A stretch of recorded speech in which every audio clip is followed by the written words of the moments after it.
So tonight we're going to be interviewing Michael Falcon. He is an academic who works at the Hawaii Pacific University. He's also someone who suffers with persistent pain and has suffered with persistent pain for the last 17 years. So welcome, Michael. How are you doing tonight? Doing well, doing well. Had some student issues, but doing well now. Good, good, good.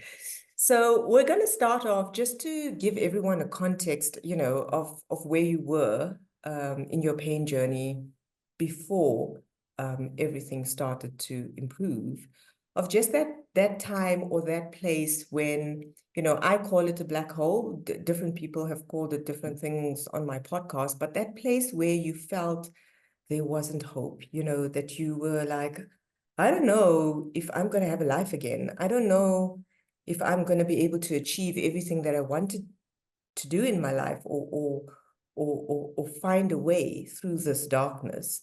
If you could just describe what that was like before things got better. Yeah, I think my my timeline of darkness, I think, was a bit extended. At least for me, it was. I would categorize it across a span of 7 or 8 years.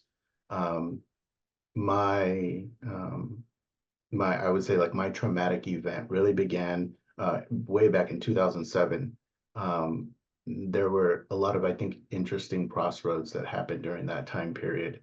One, I was in a near fatal car accident, so that left me with my left arm needing to be amputated at the age of 18, which caused a whole disruption to an entire lifetime that I had previously known, and ended up, resulting in this new journey of a new life, having to learn what it's like to live as a human with one arm. Um, and then there was the pain layered on top of that, trying to figure out that whole piece. The combination of those two really led me down a path of significant depression and anxiety. And then also during that time period, especially here in the US, we know now opioid epidemic is also, that is prime time for all of that. So I actually dealt with addiction for about 8 years as well on some pretty significant opioids. I would, in retrospect, I would say that was probably the biggest hurdle that I had to overcome and work through, was the opioids. At my worst,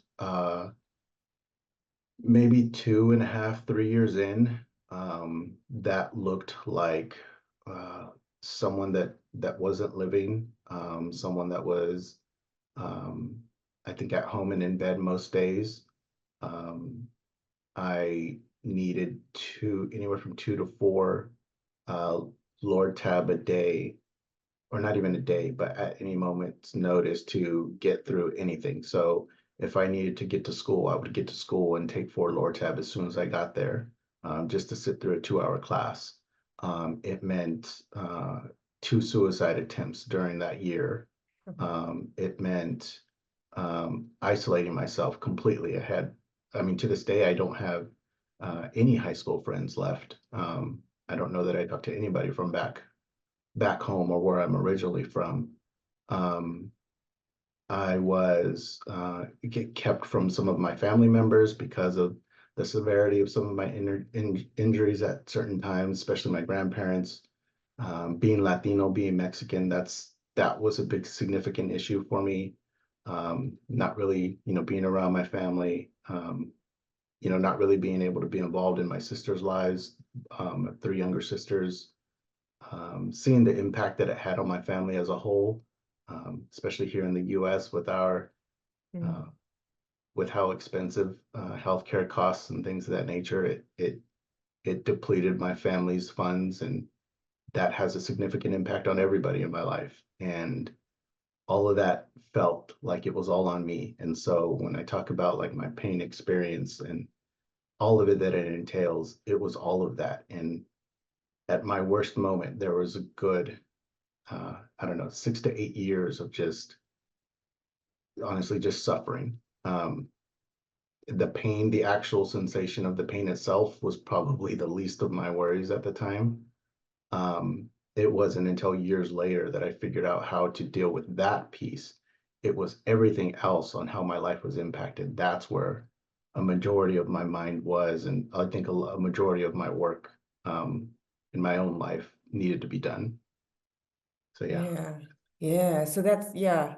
And, what you're saying resonates with me because I've heard, many stories of the people that I've treated with pain who have parallel stories to you, in terms of suffering, but also just that sense of instead of living, you're just existing, Yeah.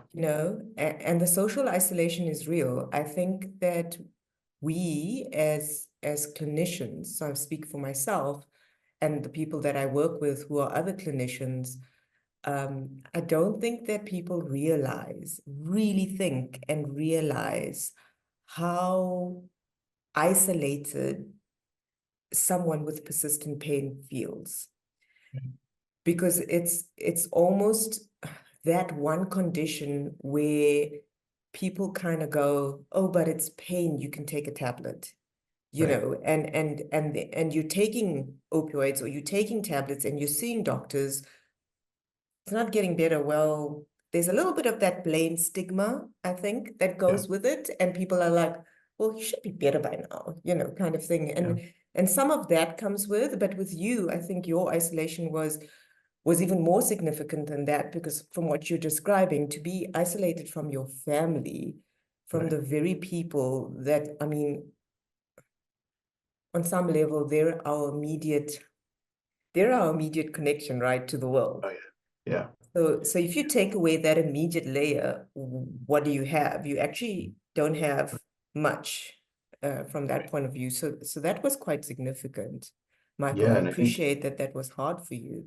yeah, and I think it's one thing that it doesn't happen immediately, like it layers and compounds over time, and it just continues to get worse because it just festers. It's like first you start with an extended stay in the hospital, at least in my experience, extended stay in the hospital. So it's like you're already isolated. It's like you start in Yes, isolation and yes, then you come home, but you're still bedridden. I mean, I came home with still like 560 staples still in me.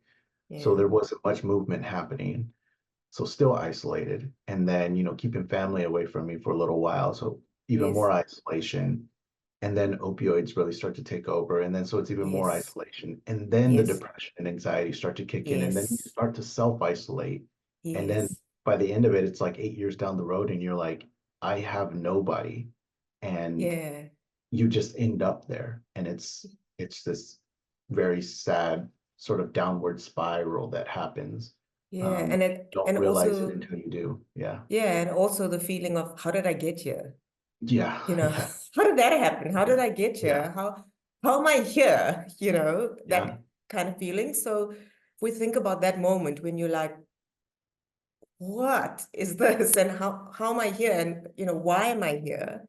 Right. What changed? What was the one thing, what happened that you suddenly thought, well, okay, no, this is not okay. I'm gonna change this, or this happened and it's making me think differently about my life. What happened that made you change your I don't, perspective?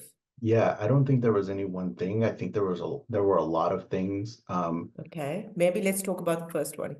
Yeah, and I don't even know that I would go to any specific one, but I would categorize them all as sort of I started finding things outside of my life, my own personal life, that became passions of mine. And then that sort of opened that little bit of a window for me to say, okay, there's life there still, you know? So I went through this period of, like I said, 6 to 8 years of just Yeah, like you said, just existing. And I'm not even aware that I'm still existing, but I'm just there. mm, It's like things are just being put in front of me and I'm going through them. And there's no rhyme or reason for why I'm doing whatever life looks like at the time. It's simply I am going through the motions of life. yeah, And I think when it came to decisions around suicide, th those were the things I was contemplating. I'm like, this yeah, isn't life anymore. I'm not yes, living. And so if I'm not living, why am I still here? And those were the yeah, questions I was having when those decisions were made. Um, and so what changed. There's a lot of moments, but what I found passion in was, I think, the things that were already inherent to me, the things that were stripped from me. So, uh, like having community, having my family, these were big cultural pieces of me as a human. And where I found my passion was internationally, getting outside of my own little hometown bubble, which had this never occurred to me, I think I Yes. probably would still be there, small town in the Central Valley of California. I don't think I Yeah. would have ever left that region. Most people that I know and that I grew up with, that's Yeah. just what we do, including my parents. Like you grow up and you were raised there and you stay there, you live a life there. And then one of the big moments for me was I randomly took a comparative government class in a community college. Um, During this time, I was still heavily medicated, still very much in this sort of suffering phase. Yeah. Part of this course was going and visiting China for 15 days. And Oh, wow. that was just this mind-blowing event um, during a phase of my life where I was blind and just masked away from life. And this was this wipe away sensation of like, oh my goodness, it's like my eyes just opened again for the first time in years. And I was just fascinated by everything that I was seeing. I was seeing humans live in ways that I had not seen ever. And that just fascinated me. And that kind of led down this trajectory of doing work almost anywhere I can get my hands on. And, it led to me working in Haiti. It led to me doing work down in Ecuador, visiting down in Colombia and experiencing that culture. And then, continuing to work internationally and globally. And that's been where my passion has been. And it's kept me running for years. And when think back in retrospect, the big picture thing that it did is it took my mind away from my pain and suffering and allowed me to focus on the world outside of myself. And that's where I can live with my pain. When you introduced me as someone that suffers from pain, there was this shift in my own perspective. And I don't know when it happened exactly, but I went from somebody that was suffering from pain to now there's someone that is living with pain. And Yes. those are two completely different humans. Absolutely. Yes. Yeah. Yeah. Yeah. Yeah. So while you were speaking, I think the things that occurred to me, or the things that I'm like, picking up from your story and the conversation we're having is, I think what happened is you found your way back to yourself. Mm, You found you again. You yeah. you lost you in that process of the pain experience and the suffering that you were having those 8 years. Yeah. You actually lost you. And what happened is this studying this course, going to China, and starting to visit other places in the world, and you actually found that little bit of you first Yeah. that grew and grew, and you actually were able to reclaim yourself almost in some way and kind of go, that wasn't me. Yeah. This is me. And Yeah. you know what? I deserve to be this person. I deserve to be here, and I can contribute again. I can be someone that my community Mm, and globally society can benefit from having. It almost gives you that sense of, look at me. I can do this, I'm right. I'm Yeah. good. I can do this. Look at me. I can help people. I can do this. I can work. I can work in different countries. And I think for me, it's really cool that you were able to go to all these different places and that you still do that, because Yeah. it's almost like, for me, if I listen to your story, it's almost like there is a global, what do I say? Like a global initiative to help you through this, Mm, like right. it's almost like global communities reached out and Mm, touched you.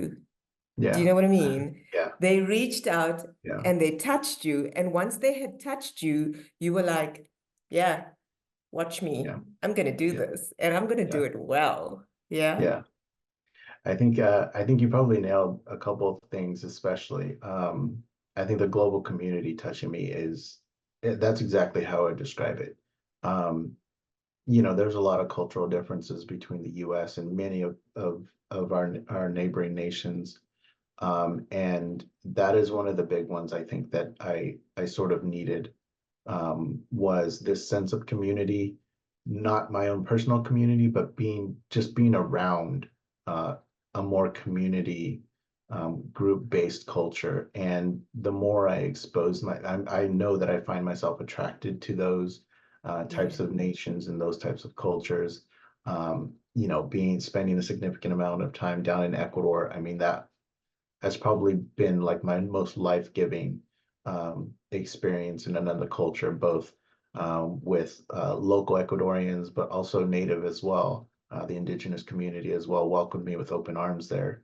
I was able to do some really good work with them down there, and Haitian community, I absolutely love that community. So I continue to do a lot of work down there and try and do as much as I can, as much as they'll have me for. And yeah, it's just been life-giving for me. Absolutely. Yeah, so I think that's really amazing. And, it's a very unique part of your story. So I've been interviewing a few people now with my podcast, and it's always interesting to me. Every time I interview a new person, it brings a new dimension to my understanding of the pain experience.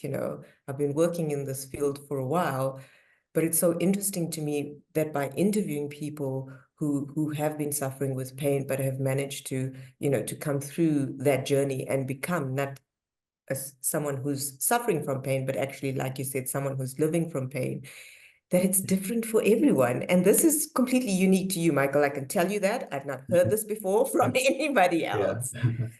So going back, yes, it's this global community. It's them coming, basically reaching out and touching you. Yeah. What would you say would be the top three things that helped you in your journey of recovery, or getting to a place where you're someone now that's living with pain, not someone who's living a pain-centered life? So maybe we say the top one is the global community, but what would be Yeah. number two then?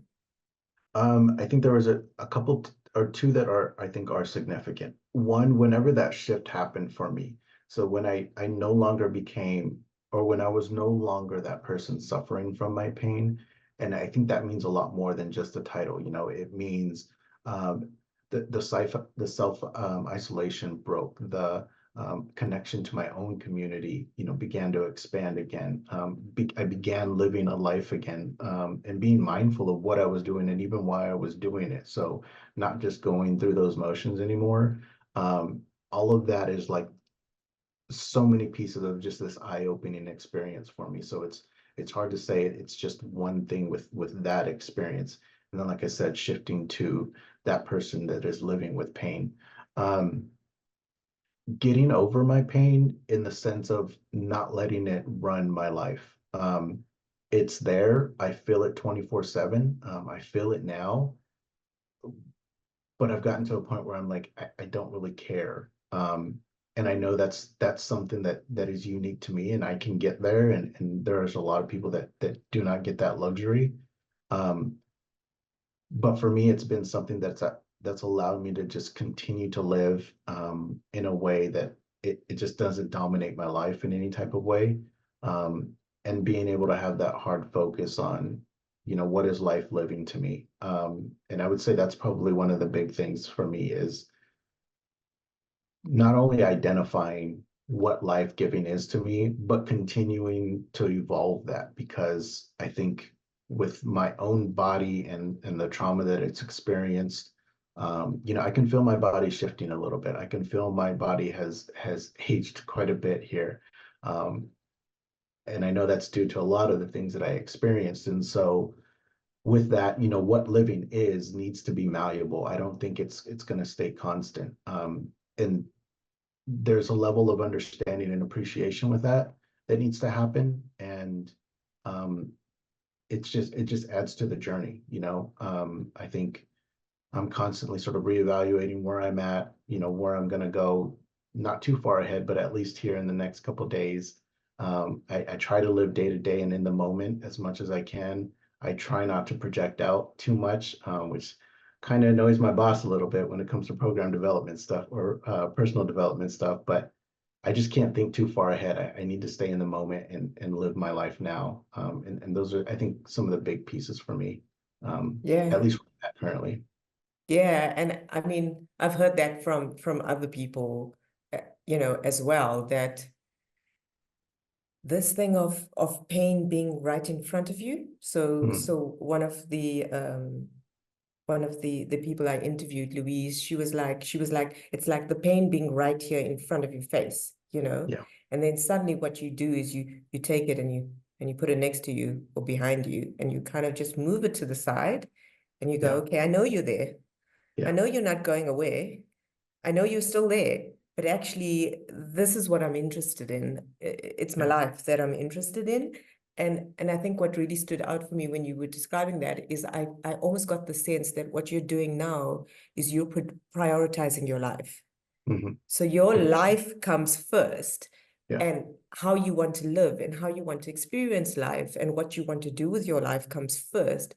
And the pain doesn't even come second. It sounds like your pain's maybe way down the yeah. list. It It's way back might be there. like Yeah, number 7, 8, or 10, yeah, or, it depends how many things are on the list. yeah, But pain's definitely not number 2 either.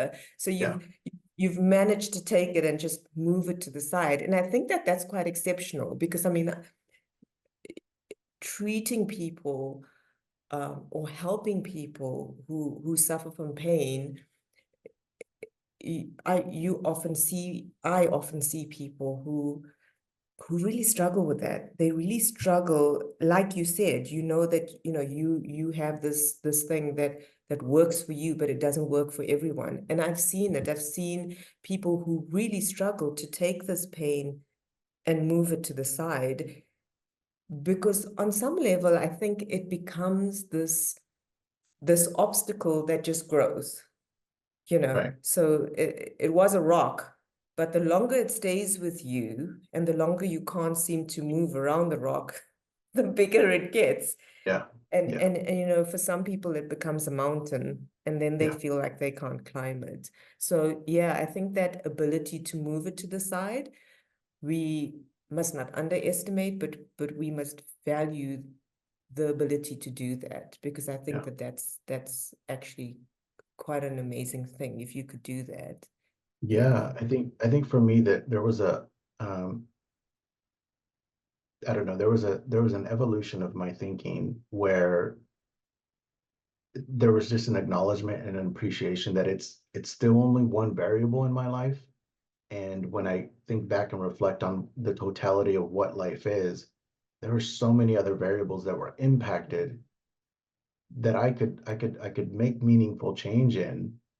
And and that's where I saw, sort of that doorway to life opening up. And even if this one variable continues and it stays constant, everything else is getting better, everything else is improving.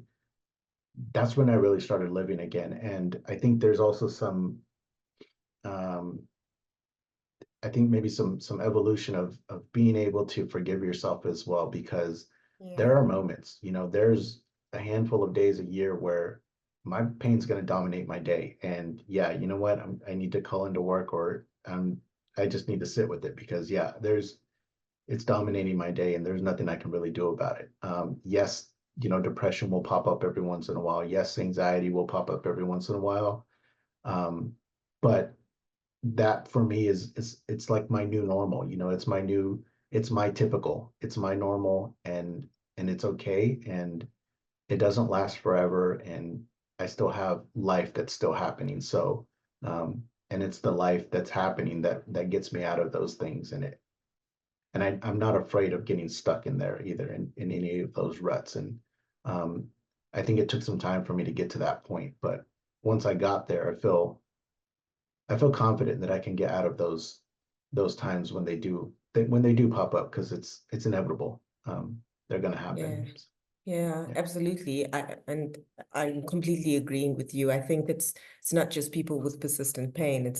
Mm. It's all of us actually post-COVID. I want to say all of us Right. post-COVID have Yeah. seen the side of ourselves that we didn't really know was there, right? Right. COVID, for me, COVID kind of reflected back at us our own weaknesses, some people might call it, but Yeah, also our own limitations, our own yeah, scary thoughts, possibly.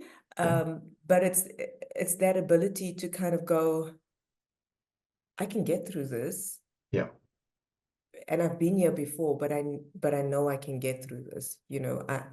I just need to stay fast and follow my path.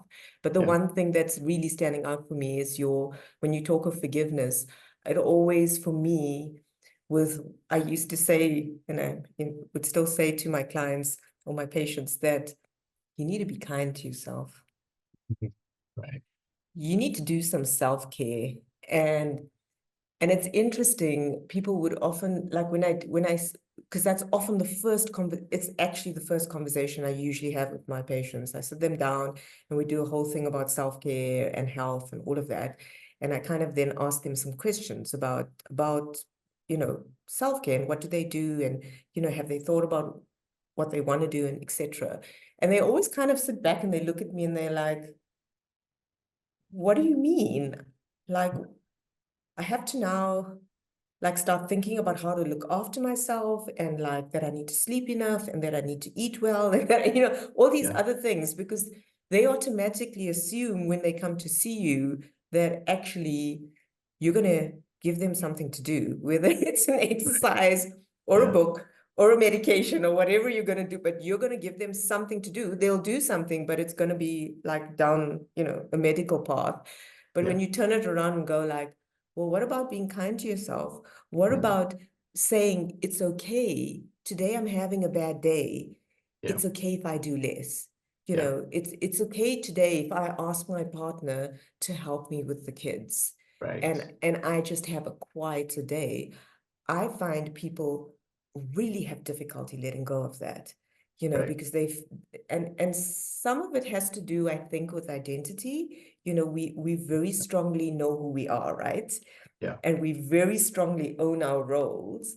And when we have chronic conditions like persistent pain, we don't want to let go of our role yeah, because if we let go, it means that we're losing ourselves. And yeah, so we keep going even though it's to our own detriment. I yeah, have found that really, really difficult with some of my clients, not all of them, but I found that some of my clients just cannot let go of that, that actually some days it's okay. I'm yeah, having a bad day. You know what? We yeah, all have bad days. All of us have yeah, bad days. We yeah. don't all admit we have bad days, but we Oh, all have bad that's another thing. days. Yeah. That's another thing. Oh Yes. my goodness. I mean, talk about cultural, right? And culture and society having a significant influence on who Yes. you are and what your experience ends up Yes. being. It can vary so much. A lot Yes. of that, yeah, had to work through, had to get through, still working through and still getting through. And it's hard to I don't know, maybe disassociate yourself from either who you were previously or maybe the community that you're around currently. There's a lot of that that has influence, and it's hard to piece through those things, and it takes time, but it's well worth it if you can get through it for sure. Yeah, Absolutely. I think the journey, the work, it's all worth it, Michael, yeah, because it, yeah, it gets you to where you are now. And yeah, you're doing really well where you are now. yeah, And I agree, it is a work in progress, but it's a work in progress for all of us. It's not just a yeah, work in progress for absolutely. people with chronic conditions. It's a work in progress for all of us. I just think that some of us don't realize that actually this thing we call life, it's a Mhm. dynamic thing. It's something we need to negotiate on a daily Right, basis, and we have to give and take. It's a give and take right. relationship, yeah? And I think that some Mhm, people, and maybe it's exactly what you say, it is culture. I sometimes think it's the way we were brought up with our parents. mhm. I often feel that some people feel like life just happens and that's it, Yeah. It's like, that's the end, full stop sentence. And yet I think not. It hasn't been my experience, and it hasn't been my experience with my Probably a clients little either. bit of all of those combined, all of Yeah. those combined, because it's like, yeah, all of that is life, and there's just no avoiding any of those things all at the same time, because that's just how it happens sometimes. And Yeah. And all of those it's that, feelings. yeah. And it's that thing about being an adult, everyone's Mm. like, oh, adulting's so hard. Yeah. Yeah, yeah, Adulting is very hard. It's yeah, exactly it. Because it's this give and take the whole time. It's the negotiation with yourself. It's the negotiation with your friends, your family, your job, it's all about finding your space, but it's yeah. never straightforward, right? No, no. Okay, so then one last question for you. Yeah.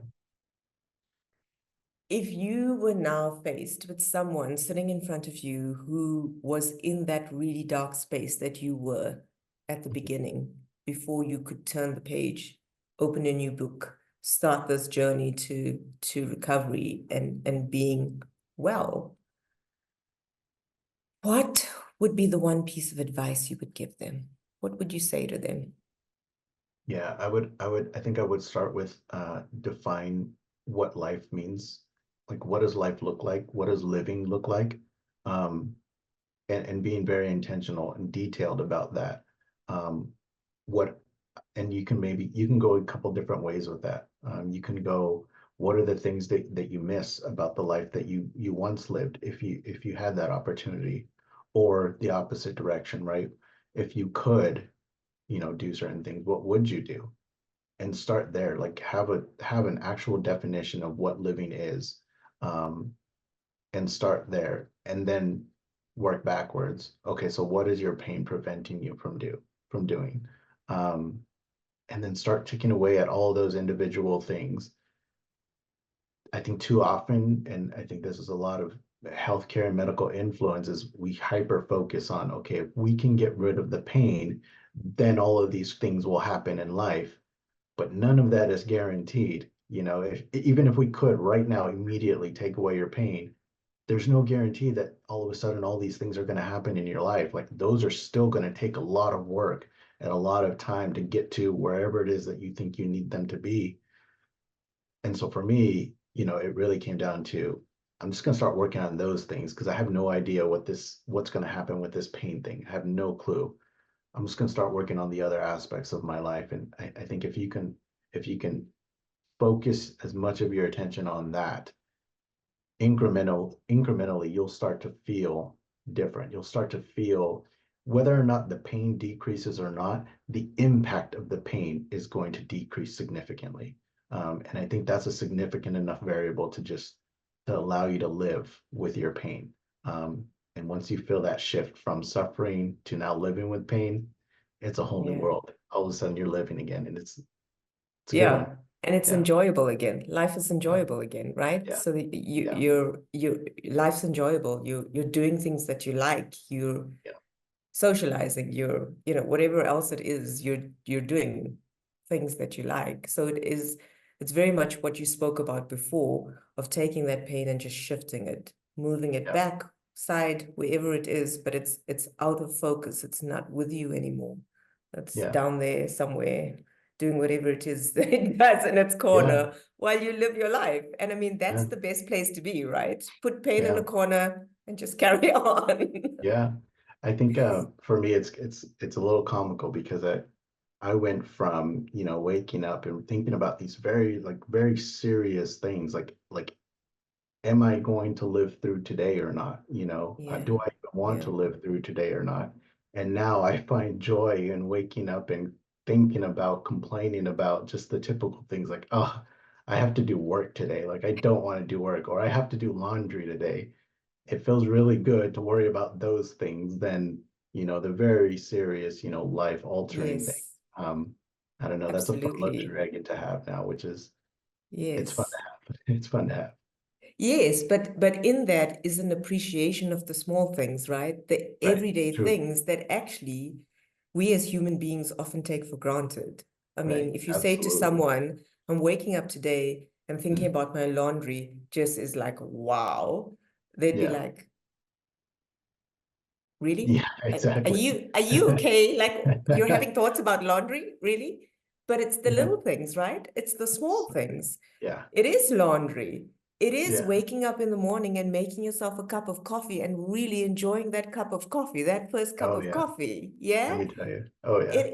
It is waking up to rain and listening to rain as you lie in Yes. bed. It is waking up to see the sunrise. It's waking up and my cat's face is in my face. It's all of those things that are really actually little things, but it's almost like they're pieces of our puzzle.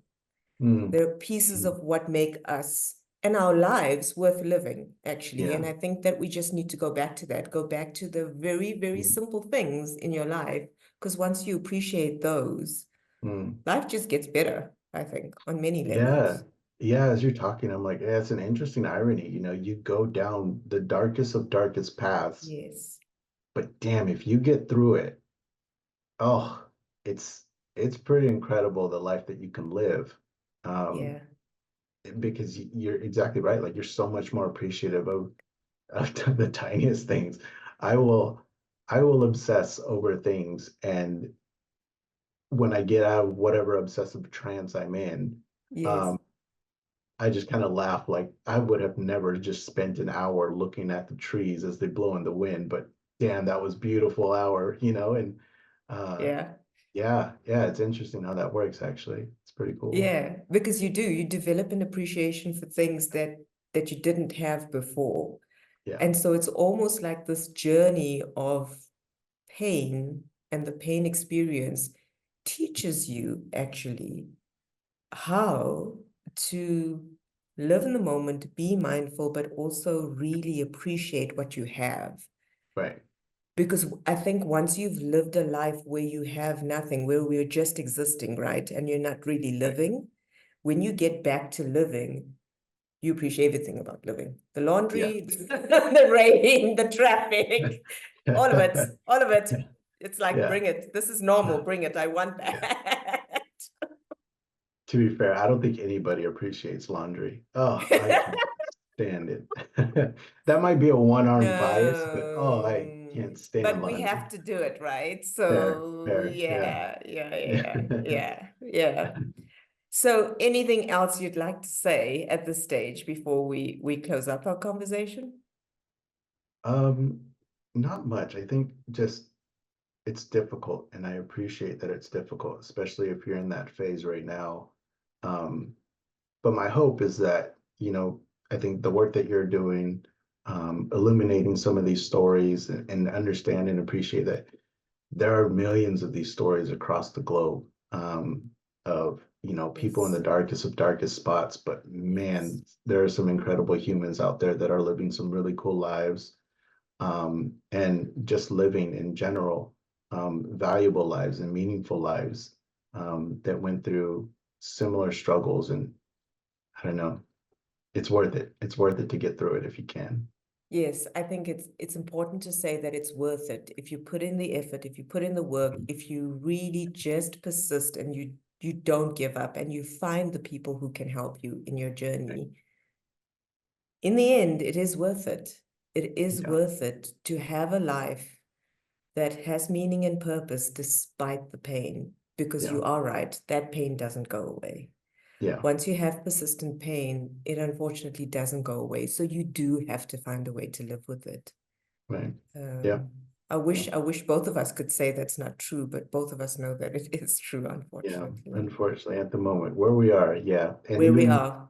Yeah, even if we could, even if we could snap our fingers and take it away, yeah, the experience still happened, like the yeah. internal scarring is still there, Yes, and it's a part of who we are now. And yes. um, it's okay to become whoever that new person is. Yeah. Yeah, And I think you should look at it as you're a really interesting person now. yeah, yeah, So that internal scarring yeah, makes you a really interesting person, So absolutely. let's just reframe that. It's not just about the fact that it's an internal scar. It's not just about the fact Yeah, that you really struggled to get here. It's about yeah, the fact that you're a really interesting person to know, to absolutely. hear Yeah, about your life experience, about what you've gone through. And it has developed you in ways that possibly you might not have developed if you hadn't had that experience. absolutely. So it's 100%. almost appreciating the difficulty of what you went through. Yeah. Yeah, absolutely. Couldn't have said it better. Ah. So thank you so much for speaking to me. Yeah. At this point, do you want to disclose what your occupation is, or shall we leave that for episode 2? We can do it for part 2. That'll work. Okay, cool. So guys, part 2 of Michael is coming, and the reason we're doing part 2 is we've got a big reveal. So we'll do that at the beginning of part 2, and you'll hear more from Michael soon. Thank you so much for your time, Michael. Yeah, of course.